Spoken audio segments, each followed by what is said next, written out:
So, good morning, everybody. Here we are together again. It is March 4th, if I'm not mistaken. I'm coming to you live from Marlboro. I hope everyone had a terrific weekend. It was weird weather-wise. We had a rainy day one day, we had a very sunny day yesterday. But this is March, right? We are finally in March.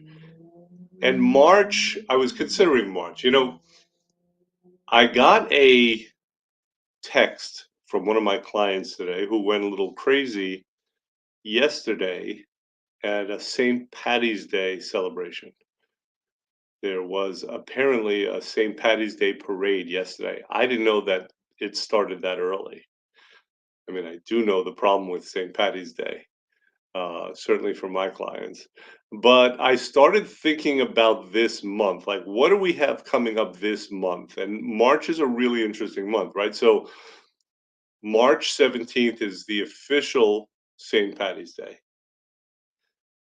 March 15th is the Ides of March, and that was the day where famously Julius Caesar was murdered.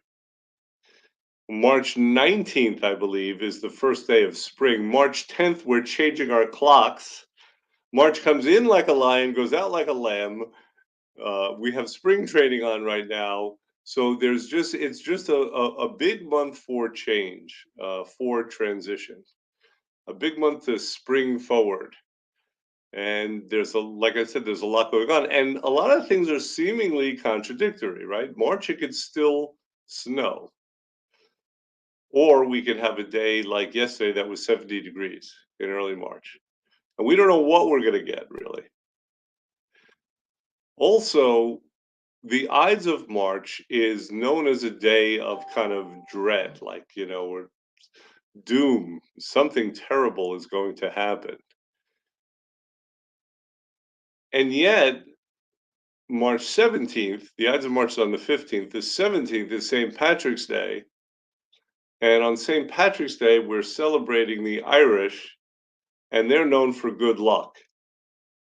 So, right after this doom, we have good luck, right? Shortly after that, we have the start of spring, and that's all about hope and new beginnings. So, what can we take from this? I mean, is something terrible going to happen and then followed by something good? I certainly hope so. I mean, that's kind of how it is. It's lining up for me right now. Personal note: I had a cousin who passed away, and his funeral was yesterday. Hadn't spoken to him in years, so I can't say that we were close, but still, that happened. And another family member is going to give birth this week. So again, there's that sense of doom, and then there's hope. And then, later this week, we're going to change the clocks, and so it's going to be light longer. So it's very thematic. I mean, this sense of doom and renewal and darkness and light. I mean, all this is happening in this month where we don't know totally what to expect, but we do know that things are changing. I think it was March a few years ago where the pandemic started. So how do we deal with that? That becomes our challenge, right? How do we deal with this unknown and this renewal? I mean, I think it starts out with making a decision about what it is that we want. All too often we get caught up because we don't actually make a decision, or we make a decision but it's kind of a half-assed decision. It's a wish. Or we make a decision and we don't follow it up with a plan and some action. Or we get derailed somehow. But I think in this month, in this particular March, where it seems like all this stuff is going on, I think making a decision is probably very, very important.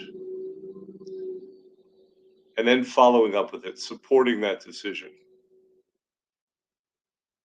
That's really all I want to say today. It's more food for thought than anything else. I think it's just like an interesting time. It seems like there's a lot going on, and I just wanted to share that for whatever it's worth.